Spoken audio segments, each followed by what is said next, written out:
Eu sou de Minas, fundei uma empresa chamada PIC, especializada em WordPress, desde a nossa fundação em 2008.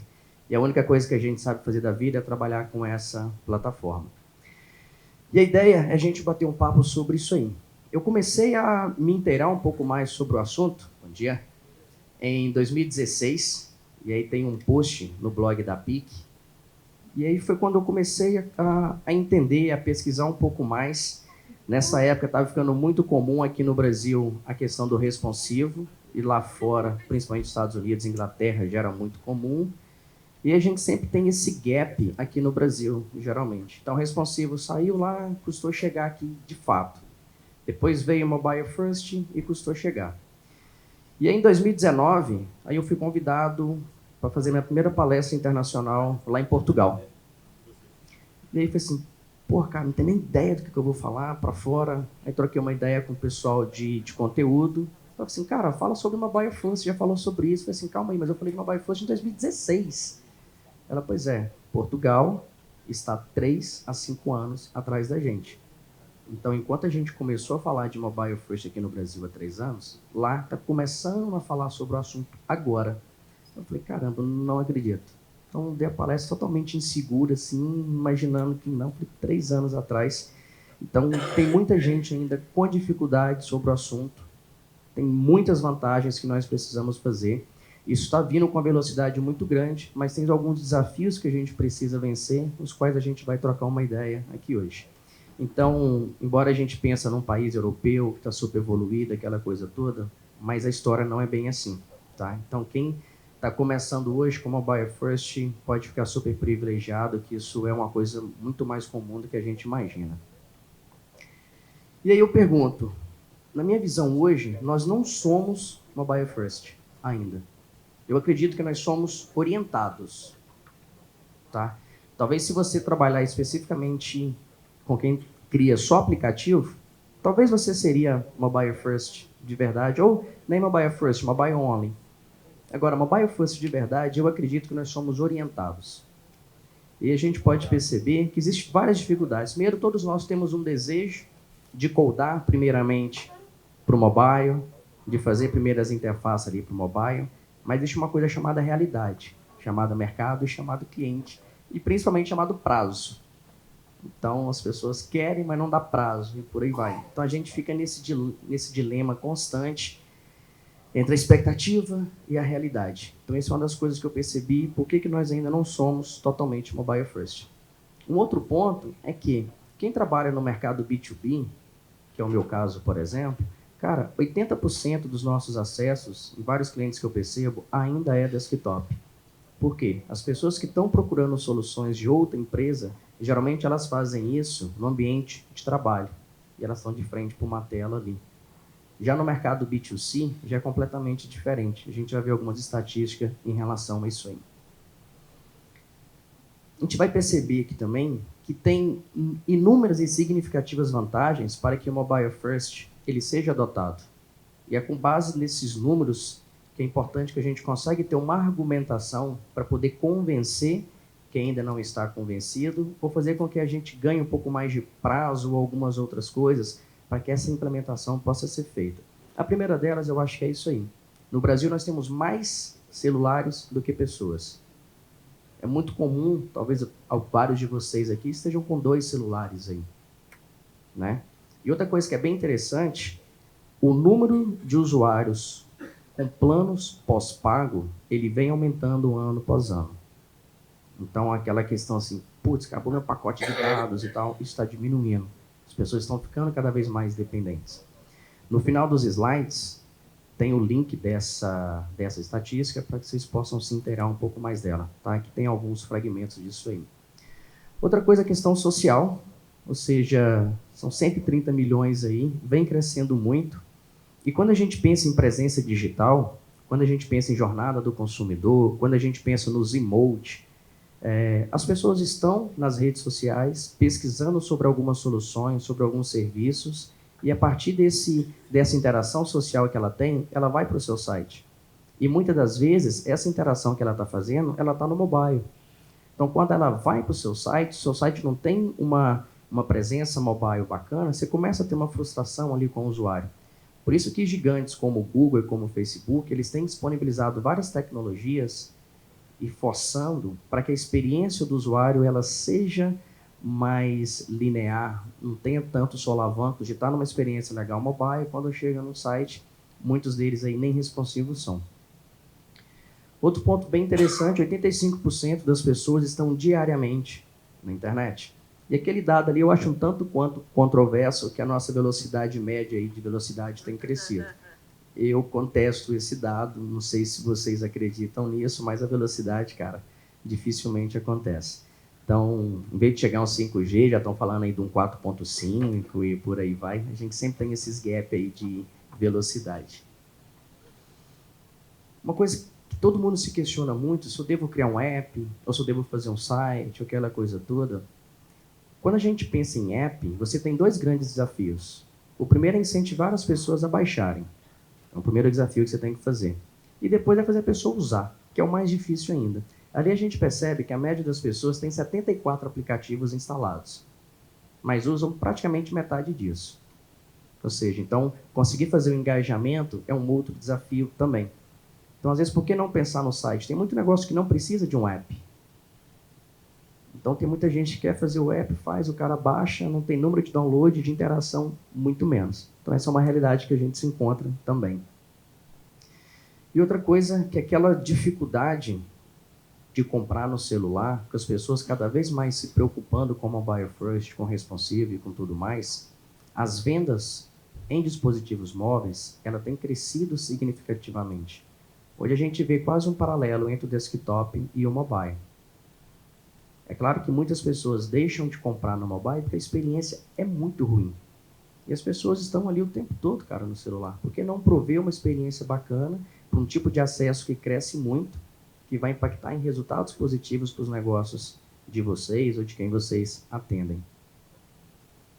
E como eu comentei mais cedo, o Google ele dita muitas regras de desenvolvimento. Se a gente parar para pensar, cara, a gente praticamente trabalha para o Google. Muitas das codificações que a gente faz é porque o Google mandou. Alguma coisa é porque tem que estar para o Google. Cara, a gente trabalha para o Google se você parar para pensar. Agora, por que eu devo trabalhar para esse cara? É por causa disso aí. Ó. Os 3 sites mais acessados do Brasil são do Google. Se vocês observarem o Google Analytics, é bem provável que alguns sites aí, o Google vai representar 70%, 80%, até 90%, cara, dos acessos. Como que você não trabalha para esse cara? Como que você não dá relevância? Como que você não dá atenção para ele? É praticamente impossível. E hoje você vê várias pessoas aí querendo ser YouTube, essa coisa toda. Não é não, cara? E justifica também. O YouTube hoje ele é muito, muito, muito acessado. E a rede social mais acessada também é do Google, que é o YouTube. E um outro cara que dita bastante regra é esse cara, querendo ou não, que é o Facebook. Você pega ali Facebook e WhatsApp, está entre os mais acessados também. E mais uma vez, boa parte dos acessos disso aí estão no celular. Então, para quando o usuário faz a pesquisa, faz alguma coisa e vai para o seu site, a experiência mobile ela tem que ser relevante. Caso contrário, você vai ter um gap ali de experiência e, consequentemente, a taxa de conversão, tudo vai caindo e por aí vai. E para a gente vencer os desafios, para aproveitar essas oportunidades, é o que a gente vai trocar algumas ideias aqui agora. Os 3 principais, na minha opinião, são esses aí. Tecnicamente, todos são muito fáceis. Não é nada diferente do que vocês já fazem hoje. 3, 4, 5 anos após o termo ter surgido e a gente está falando disso. A grande dificuldade que eu percebo hoje ela é mais mental. Sair da zona de conforto, pensar diferente sobre alguns assuntos. E eu tive a oportunidade de ver isso na prática em 2016, quando eu falei que eu comecei a escrever um pouco mais sobre o assunto. Eu tive a oportunidade de visitar 130 agências digitais no Brasil, em 15 capitais brasileiras. O que eu percebi de comum foi a dificuldade de mudança de mentalidade sobre o assunto.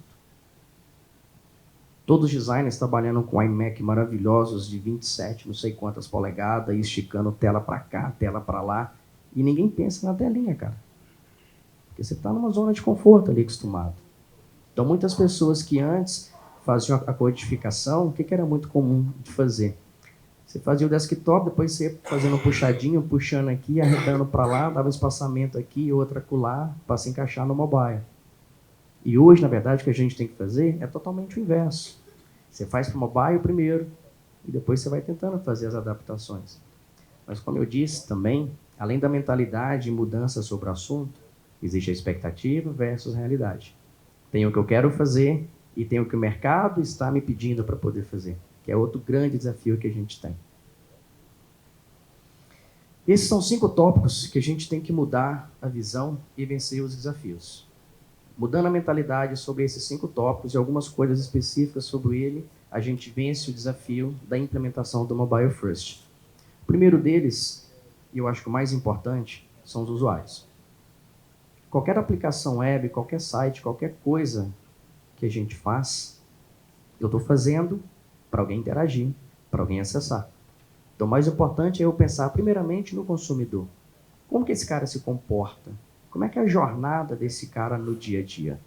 E eu gosto muito de pensar numa tríade que eu chamo de horário, dia e lugar. Essa tríade dá para a gente ter uma ideia muito clara de como que o usuário ele se comporta. Primeiramente, sobre o horário. Levanta a mão, por favor, quem hoje, ao acordar, já meteu a mão no celular assim e foi dar uma checada. Bizarro, cara. Você quer outra ainda? Levanta a mão, por favor, quem acordou, foi pro banheiro e levou o celular. Por que a gente não pensa nessas coisas quando a gente vai desenvolver? Esse é o comportamento que as pessoas têm tido. Então a pessoa dorme, está com o celular, acorda, está com o celular, faz isso, vai com o celular o tempo todo, cara. E se eu pensar sobre o dia da semana, é muito comum durante o trabalho, para quem trabalha, o desktop ele vai ter um aumento maior. Você vai pegar o celular ali nos intervalos e tudo. Então você vai tendo uma jornada ali com o uso desse aplicativo. Outro ponto são os locais onde eu se encontro. Por exemplo, eu cheguei aqui ontem, vou ficar até segunda, terça-feira. Estou usando o celular o tempo todo. Ontem eu cheguei e estava com dor de cabeça. Peguei o celular, peguei o Rappi, pedi um remédio. Fui para o jantar dos palestrantes, peguei o Uber, pedi um carro. Olhei no Google Maps, quanto tempo, para ter uma ideia. Cara, o tempo todo a gente está olhando. Então, eu gosto muito de pensar nessa tríade, horário, dia e lugar, para você tentar entender um pouco mais a jornada do consumidor e como que as nossas aplicações elas vão impactar e precisam estar integradas com isso aí. E para vencer o desafio, cara, você tem que ter um site que responda a esse comportamento dos usuários. E aí fazer uso de Media Query, definir bem os breakpoints. Eu acho que limitar a quantidade é relevante para que você não tenha que mapear uma quantidade muito grande de tamanho de interfaces. Para quem é um pouquinho mais antigo na área de desenvolvimento aí, o nosso grande desafio antes era os navegadores de internet. Principalmente o tal de IE, cara. Eu sou da época do 5.5, do 6. É por isso que eu não gosto da Microsoft, não pela empresa, por causa do Internet Explorer, cara. Sério, eu já sofri muito com esse cara. Graças a Deus. Estava até comentando ontem, hoje está muito fácil, cara. Tem inspecionador de elemento. Antes do inspecionador de elemento tinha um Firebug, que era lindo. Mas antes disso, tinha um Arlet no JavaScript, velho, que salvava vidas. E aí você tinha que ter uma coordenação motora muito foda, porque você tinha que dar o Enter para executar e apertar o S, porque entrava num loop. Era muito foda. Hoje esse desafio foi passado, está super tranquilo. Mas temos a diversidade aí de tamanhos de tela. Cada celular que você pegar, ele vai ter 2 tamanhos de tela. Horizontal e vertical. E aí, cara, se você não definir os breakpoints, vai dar ruim. E aí não vai ter teste, não vai ter coisa que vai para lá e por aí vai. Então, definir isso aí é uma forma de vencer esse tipo de desafio. Beleza? Falando sobre o negócio especificamente, primeira coisa é pensar sobre os consumidores. É para eles que a gente trabalha, além do Google, é claro. A gente trabalha muito para o Google, mas eu acho que a gente pouco reflete sobre isso. Existe uma coisa, até para vocês pesquisarem depois, chamado micromomentos. Micromomentos, o Google também, que combinou esse termo e tal, Existem 4 micromomentos que o usuário ele está fazendo o tempo todo. Então, as estratégias você tem que pensar para responder esses momentos. Eu acabei falando um pouco aqui da minha jornada desde ontem. Primeiro, eu quero saber, existem alguns comportamentos que você vai fazer. Eu quero saber o quê? Cara, eu quero saber qual é o endereço, onde eu vou palestrar amanhã, quanto tempo que eu vou levar, isso, aquilo e tal. Existe o que eu quero ir, igual eu comentei, que eu fui até o restaurante para encontrar com o pessoal ontem. Então, eu quero vivenciar aquele momento ali. Tem o do fazer e o comprar. Então, existem esses micromomentos que são 4 que os nossos negócios, nossas interfaces, os nossos projetos digitais, eles precisam ajudar os usuários nesses micromomentos. Existem praticamente aí alguns tipos de sites mobile. O mais aconselhável, acredito que boa parte de vocês utilizam, é o web design responsivo. Inclusive, é a própria recomendação do Google na documentação, caso vocês consultem lá. A vantagem do design responsivo é que você tem um único código, um único conteúdo e uma única estrutura. Outros tipos é o famoso M ponto, você vai ter um outro endereço diferente, você vai ter um desafio de SEO diferente para apontar ali os canônicos. Um outro site é quando você tem marcação HTML, onde o servidor identifica o tipo de user agent e entrega um HTML específico. Mas todos esses, cara, dão muito trabalho. E às vezes o resultado não vale muito a pena. Vai para o design responsivo, que ele vai te ajudar muito mais com isso. Além de você ter um projeto muito mais otimizado, para um cara que vai representar 70%, 80%, 90% dos acessos do seu site. E quando eu falo de design, como a gente falou de responsivo, cara, mas eu preciso ir muito além. Não dá para ficar pensando em responsivo. Responsivo hoje já virou commodity. É muito básico. Espera aí.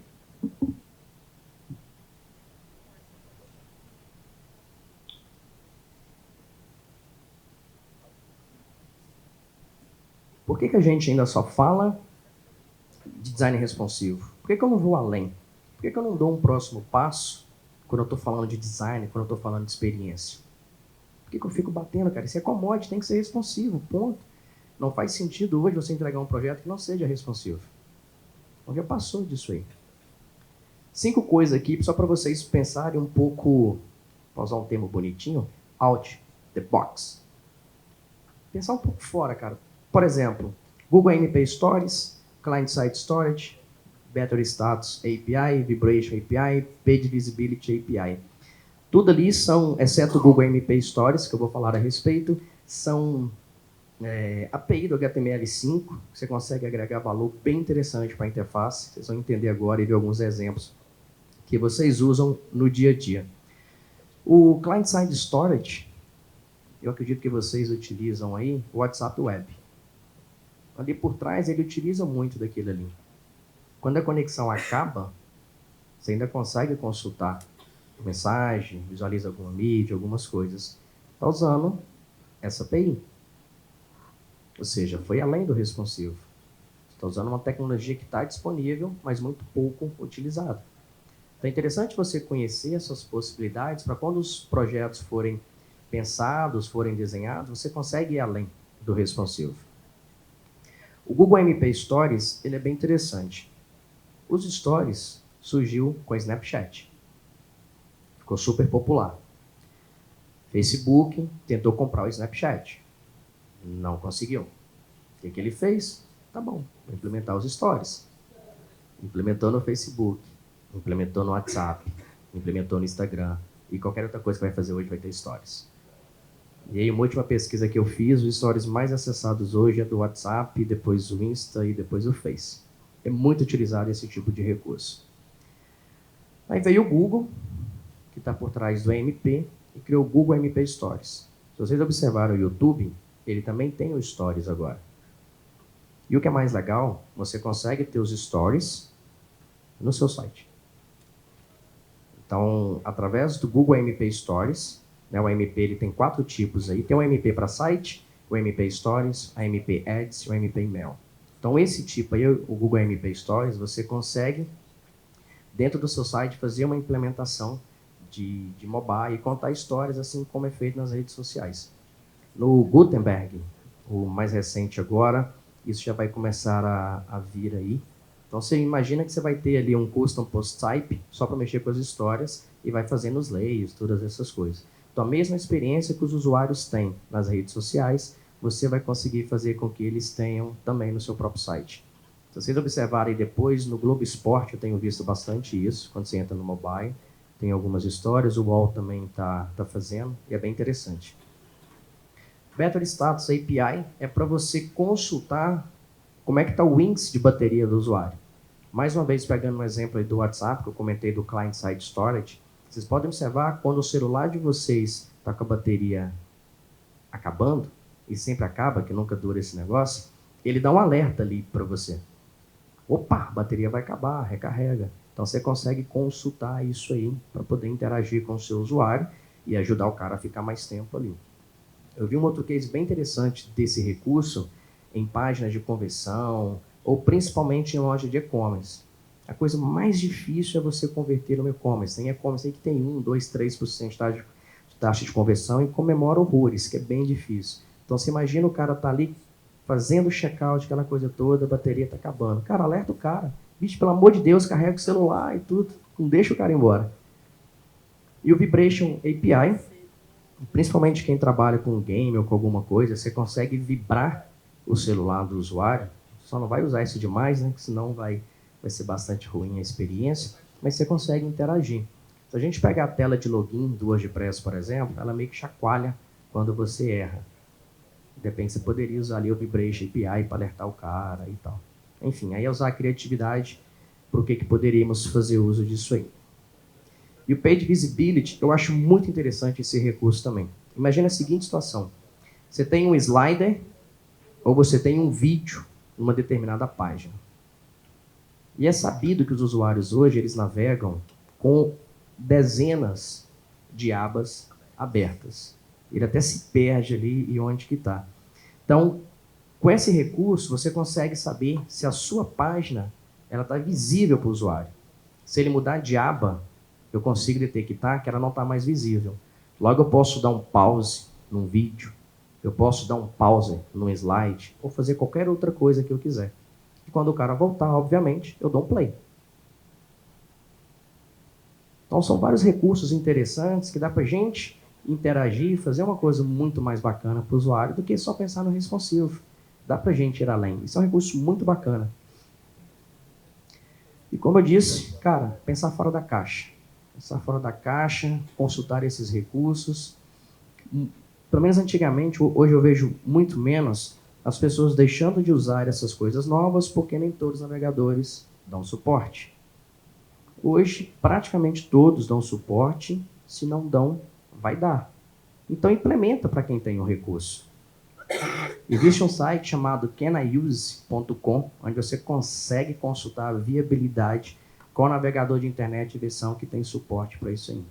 Beleza? E aí, falando sobre conteúdo, o usuário hoje ele consome conteúdo de uma forma muito diferente. A gente comentou há pouco agora sobre o Stories. Hoje as pessoas estão consumindo muito conteúdo através desse recurso. Então, é uma mudança de comportamento que as pessoas têm tido. E se as pessoas estão pensando diferente, consumindo conteúdo diferente, por que eu não estou entregando algo nessa linha para ele?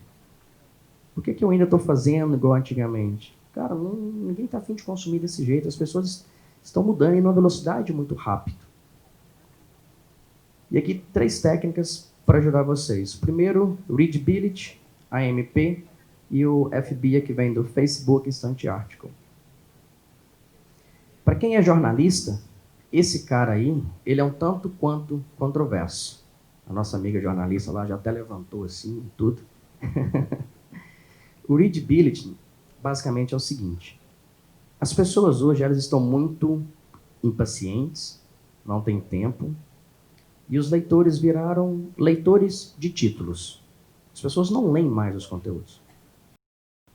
E aí, com o Readability, você praticamente vai escrevendo frases bem curtinhas e você não tem aqueles parágrafos longos mais. Quando você faz isso, o usuário ele vai consumindo o conteúdo sem nem mesmo perceber que ele consumiu um conteúdo muito grande. E existe um algoritmo que ele analisa se o seu texto, se ele tem um readability legal. O Yoast, eu acredito que boa parte de vocês utilizam, além da análise de SEO, ele também faz uma análise de readability, para ver se está bacana. Tem até um recurso interessante que você consegue realçar as frases, as partes dos textos ali que não estão com readability legal. Então isso aqui no começo é muito difícil de virar a chave, mas depois que você vira, fica super natural. Inclusive para consumir o conteúdo no mobile ali fica muito mais fácil quando essa técnica é aplicada. Outro ponto é o AMP. Para quem não conhece, o AMP vem de Accelerated Mobile Page. É uma forma de você entregar a sua página mais rapidamente para os usuários quando ele está no mobile. Basicamente funciona o seguinte: tem uma marcação que você coloca nas suas páginas. Quando o Google detecta isso, ele salva isso numa CDN. Quando o usuário faz uma busca no mobile e se essa página tem o AMP, ele vai entregar a página em AMP para ele. Então essa página vai carregar muito mais rapidamente. E como eu disse, o AMP tem 4 tipos. O AMP para sites ou para e-commerce, o AMP para stories, para ads e para email marketing. Não sei se vocês já observaram no Google, acredito que vocês utilizam bastante, quando chega uma notificação lá do Google Sheets, do Google Docs, alguma coisa assim, aqueles comentários, você já consegue responder dentro do e-mail. Aquela tecnologia ali atrás é a AMP, é a AMP Email.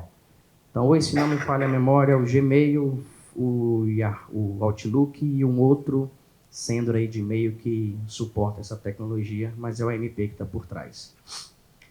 E o FBIA, enquanto o AMP ele é open source, o FBIA é do Google, é um formato proprietário, que é um instante ático. É o mesmo conceito. Você compartilha uma matéria lá na rede social. Se tiver o FBIA implementado, ele vai colocar um raiozinho ali, vocês já devem ter observado isso, que quando você clica, ele vai abrir a página dentro do próprio Facebook, carregando muito mais rapidamente. Obviamente, esses dois caras dão uma relevância, dão uma preferência para os conteúdos que têm essa tecnologia, para que você possa ajudá-los. Como eu falei, nós trabalhamos para o Google e também trabalhamos para o Facebook. E a presença digital, dado esse cenário todo, dado essas mudanças que o consumidor ele tem tido, eu preciso pensar de uma forma que eu consiga agradar essas pessoas. Primeiramente, falando de segurança. Para que as pessoas possam comprar, para que as pessoas possam preencher um formulário, para que elas possam interagir, eu preciso demonstrar segurança para elas.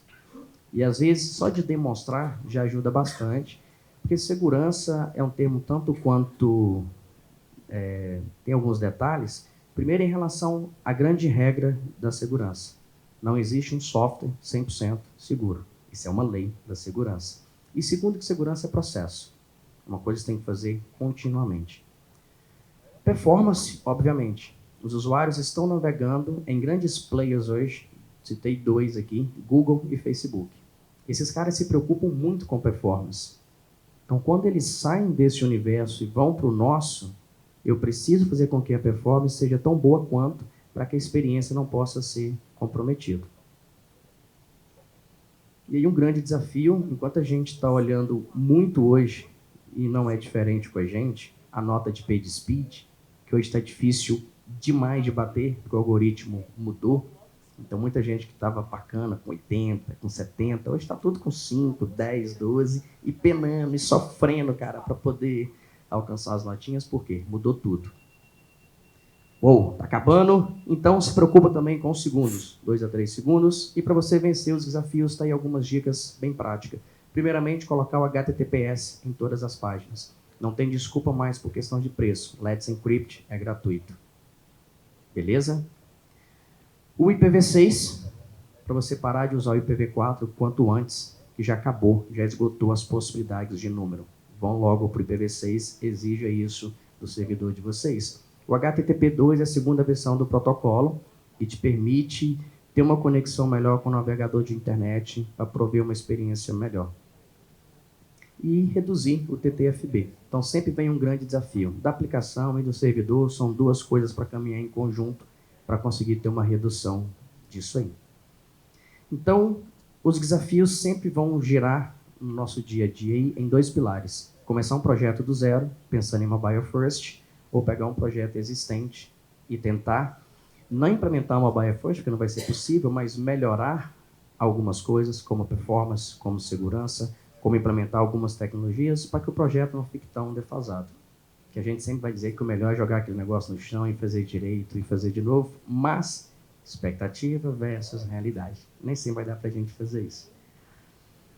Toda implementação ela é super válida. Vocês viram que tem grandes vantagens para a gente poder explorar o Mobile First. Espero que eu tenha ajudado cada um de vocês. Vou estar lá no painel de especialistas para trocar uma ideia e ao longo do evento aí também. Mais uma vez, muito obrigado e que sejamos Mobile First cada vez mais. Valeu!